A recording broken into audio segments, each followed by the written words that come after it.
The first time I heard of the Chaplet of Divine Mercy was from Sister Henrietta. I was a little boy at the time when Sister came over to our family and taught us this prayer, and I loved it. Why? Because it was shorter than the rosary. You see, every night before we would go to bed, Mom and Dad, they would gather us 7 kids into the family room and we'd say the rosary, which was 20 minutes long. So when Sister taught us this prayer, it cut our family prayer time down by at least 50%. So I thought, God bless you, Sister Henrietta.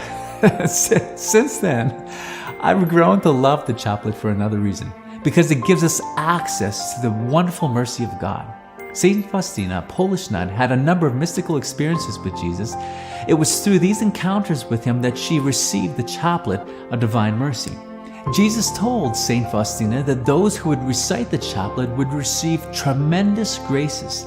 This is one reason why I wanted to do the video, to raise awareness of this powerful prayer given directly to us from God. So, what are some of the promises? Number 1, the promise of defense.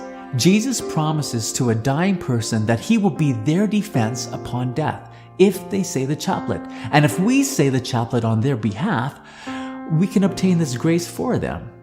Number 2, the promise of mercy. Jesus promises great mercy at the hour of death, that he will stand between his Father and the dying person, not as a just judge, but as the merciful Savior. Number 3, the promise of hope. Jesus asks priests to recommend this prayer to sinners as their last hope of salvation. Jesus said that even if a person was most hard to God, if they recited the chaplet only once, they would receive grace from his infinite mercy. Number 4, the promise to answer prayers. Jesus also revealed he grants unimaginable graces to those who trust in his mercy, and said, through the chaplet, you will obtain everything if what you ask for is compatible with my will. Now, what a promise!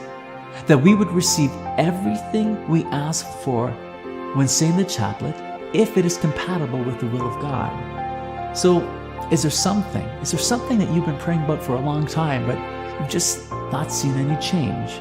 Perhaps saying the chaplet for that intention is something to consider.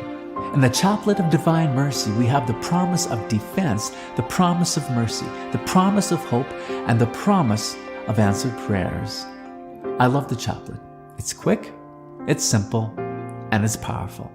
So my friends, let us say this chaplet often so that God can pour into our lives grace to change us, making us into the saints we are called to be.